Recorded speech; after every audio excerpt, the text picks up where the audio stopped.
నారాయణ ఊరుకూరుకొని రమ్మంటివి మన ఎంకాయకి పెళ్లి గిట్లు ఏమైనా సెటిల్ అయిందా? వీడికి ఇంకా పెళ్ళవదన్నా. అందుకే మేము ఇద్దరం కలిసి పుణ్యక్షేత్రాలకు పోదాం అనుకుంటున్నాం. ఆ విషయం నీతో చెబుదామని. ఏం మాటలు బాబాయ్? లేకపోతే ఏంట్రా, మీ నాన్న పోతూ పోతూ నిన్ను నా చేతిలో పెట్టిపోయాడు. ఇప్పుడు ఆ బాధ్యత పెద్ద బరువు అయిపోయింది. అరే ఇప్పుడు ఏమైందని? ఎంకన్నను బంగారం లెక్క పెంచితివి. పెంచితే సరిపోతుందా? వీడికి 20 సంవత్సరాల వయసు వచ్చినప్పటి నుంచి సంబంధాలు చూస్తున్నాం. మొదట్లో వర్షాకాలంలో వర్షాలలాగా విపరీతంగా వచ్చాయి. తర్వాత ఎండాకాలంలో వర్షంలాగా అప్పుడప్పుడు వచ్చాయి. ఇప్పుడు కరువు వచ్చినట్టు అసలు రావడమే మానేసి. బాబాయ్, జీవితం తోట లాంటిది. అందులో మనం తోటకూర లాంటి వాళ్ళం. తోటకూరతో పప్పు చేసుకోవచ్చు, వేపుడు చేసుకోవచ్చు, అంతేగాని రసం సాంబార్ చేసుకోలేం కదా. సంబంధం గురించి మాట్లాడుతుంటే సంబంధం లేకుండా మాట్లాడతావేంట్రా? సంబంధం ఉంది పిన్ని. నా డ్రీమ్ గర్ల్ కనిపించే వరకు పెళ్లి చేసుకోవాలని చెప్పాను కదా. నా చిన్నప్పటి నుంచి ఏ మాట చెబుతున్నాడు. ఆ డ్రీమ్ గర్ల్ ఎక్కడుందో ఎలా తెలుస్తుంది? నాకు తెలుస్తుంది. తుఫాన్ వచ్చే ముందు హెచ్చరికలాగా ఆ అమ్మాయి ఎదురుపడినప్పుడు నాలో కొన్ని కదలికలు వస్తాయి. తను నా దగ్గరకు వస్తుంటే గాలిలో గులాబీ పూలు వాసన వస్తుంది. అంతెందుకు, ఆకాశంలో సూర్యుడు 1000 రెట్ల కాంతితో నా పక్కన నిలబడినట్టుంటుంది. సూర్యుడు పక్కన నుంచుంటే కనిపించేది అమ్మాయి కాదు, యముడు. నీ ఫ్రస్ట్రేషన్ నాకు అర్థమైంది. ఒక విధంగా పెళ్లి లేట్ అవడం మన మంచికే. మంచిగా? మరి ఇప్పుడు మన ఇంటికి వచ్చేది కోడిపిల్ల కాదు, ఆడపిల్ల. కోటి ఆశలతో వస్తుంది. అందుకే ఆమెకి ఏ ఇబ్బంది లేకుండా ఫ్లాట్ తో పాటు ఫర్నిచర్ కూడా కొన్నాను. రేపు నానో కారు కూడా వచ్చేస్తుంది. ఇప్పుడు నేను పెళ్లికి రెడీ. జస్ట్ నా డ్రీమ్ గర్ల్ కనపడమే లేటు. చూసావా అన్న, ఎక్కడికి వెళ్ళా మళ్ళీ ఆ డ్రీమ్ గర్ల్ దగ్గరికే వస్తాడు.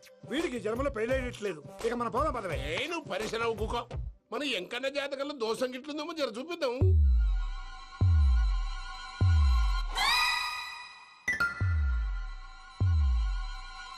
ఏంద్రా పంతులు, గంట సంధి అద్దం పెట్టి ఓ చూస్తాంటివి. చూడటం లేదు మల్లేష్, వెతుకుతున్నాను. బాబు చెప్పిన డేట్ ఆఫ్ బర్త్ కి జాతకానికి ఎక్కడ మ్యాచ్ కావట్లేదు. అర్థమైంది. డేట్ ఆఫ్ బర్త్ ఏం చెప్పావురా? December 13th. ఏ సంవత్సరం? ప్రతి సంవత్సరం. ఎదవ తెలివితేటలు చూపించకండి. ఎందుకండి తక్రారు? 1985 అని ఇక్కడ మెన్షన్ చేశాడు. బాబు ఏంటి అలా కొట్టుకుంటున్నాడు? అబద్ధం చెప్పినప్పుడల్లా అలా కొట్టుకుంటాడండి. నిజం చెప్తే నేను ఎవరైనా కొడతారా?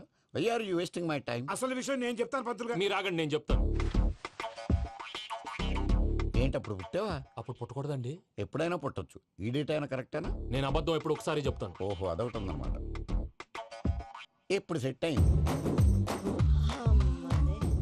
అయితే నా డ్రీమ్ గర్ల్ తో మ్యాచ్ సెట్ అయిపోద్దా? గ్రహాలన్నీ ధర్నా చేసినట్టు ఒకే రూమ్ లో ఉండిపోయినాయి. క్లమ్జీగా ఉంది. పోనీ డేట్ ఇంకోసారి చెప్పంటారా? నో నీడ్ మా. అయితే పెళ్ళప్పుడు చెప్పండి. పోలవరం ప్రాజెక్ట్ లాగే నీ జాతకంలో కూడా క్లారిటీ లేదు రాజా. పలాసా గారు, మీకు చూడటం రాదని చెప్పండి. అంతేగాని మిడిమిడి జ్ఞానంతో జాతకం చెప్పి ఓ పసివాడి జీవితంతో ఆడుకోవద్దు. బాబుకి ఆవేశం ఎక్కువ. పసివాడు అని పెద్ద పెద్ద పదాలు వాడుతున్నాడు. నన్నే శంకిస్తున్నాడు మల్లేష్. ఏలే, జర పరిశ్రమలో ఉండి అట్లా మాట్లాడతాండు. నువ్వే మంచి మనసు చేసుకుని ఇష్టం ఎందుకు చెప్పరాదు? దాన్నే ఉందిలేరా మళ్ళీ. బాబుకు త్వరలో విదేశీయానం ఉంది. ఇది కరెక్ట్ గా చెప్పారు. నీకు దైవభక్తి కూడా ఎక్కువ. ఇది కరెక్టే. ఇవన్నీ ఎంత కరెక్టో నీ పెళ్లిలో ఉన్న సస్పెన్స్ కూడా అంతే కరెక్ట్. మరి సస్పెన్స్ క్లియర్ అవడానికి ఏం చేయాలి? ఈ టైప్ సిచ్యువేషన్స్ లోనే నేను గవ్వలు నేను నమ్ముకున్నాను. మిమ్మల్ని నమ్ముకున్నాను. ఈ గవ్వలు నేను బాగా కలిపి వేస్తాను. ఆ. అన్ని బోర్లా పడితే నీ పెళ్లి అవుతుంది. ఆహా. తిరగబడితే నీ పెళ్లి అవదు. సగం అటు సగం ఇటు పడితే ఎటు కాకుండా పోతాం. ఏంట్రా మళ్ళీ ఇది? దేనికైనా లిమిట్ ఉంటుంది కదా. నువ్వు వెయ్యరాదు పంతులు. నోటుకొచ్చి వేస్తానమ్మా.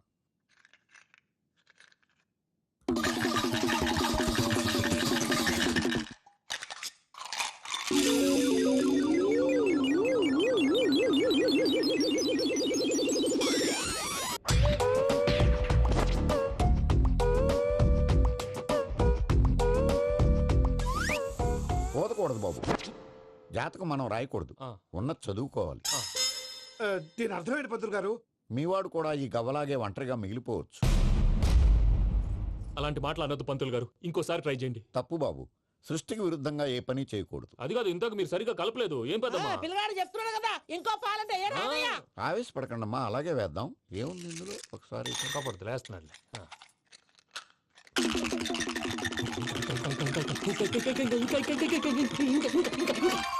నువ్వు కల్.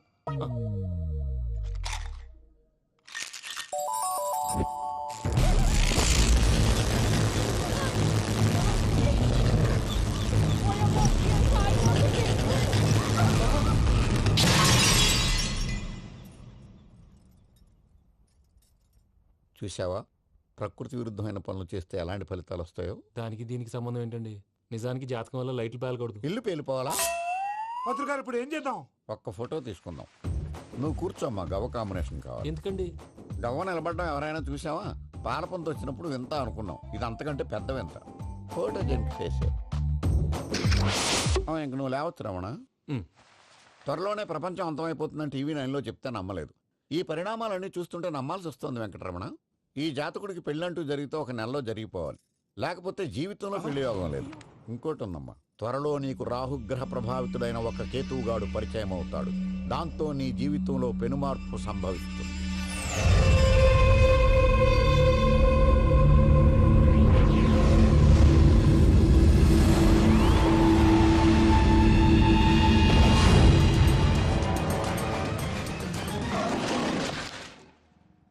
Yo, mom! నేను కొత్త మ్యాజిక్ ట్రిక్ నేర్చుకున్నాను. ఏంట్రా అది? First give me one egg. Yeah, drop it here. Now what? Magic, abracadabra, రెండు వచ్చినాయిరా. భలే ఉందిరా. మీ పప్ప కూడా చూపించరా, ఎంజాయ్ చేస్తారు. Oh, mom! ఆర్ట్ పెళ్లి తెలియని వాళ్ళకి చూపించినా కూడా వేస్టే. ఏమండి, పొద్దున్నే అంత సీరియస్ గా టీవీ చూస్తున్నారేంటండి? కాఫీ తీసుకోండి. ఏమండి, కాఫీ తీసుకోండి. ఏమండి? ఏమండి? కాఫీ! ఏమండి?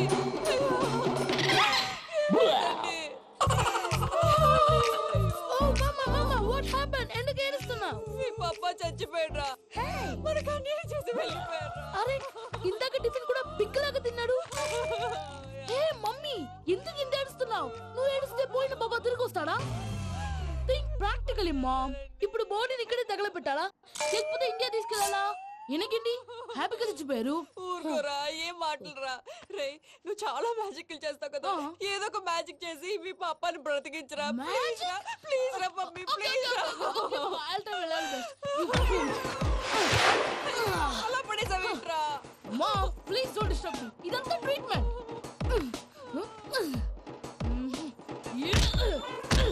గట్టిగా కొట్టకురా, చచ్చిపోతారు. ఆల్రెడీ చచ్చిపోయాడు. ఇలా కొడితే బతికే ఛాన్స్ ఉంది. అవునా? Called pumping treatment. అయితే కొట్టు.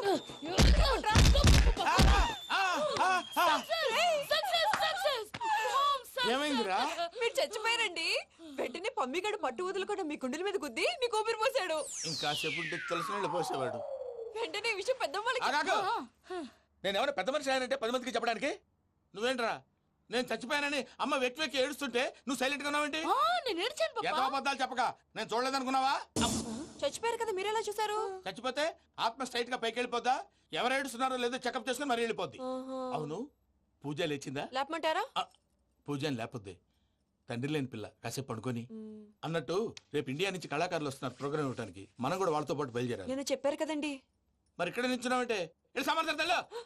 పాపా, నేను ఇందాక ఏడవలేదని ఫీల్ అయ్యావు కదూ. ఈసారి చచ్చిపో, తప్పకుండా ఏడుస్తా.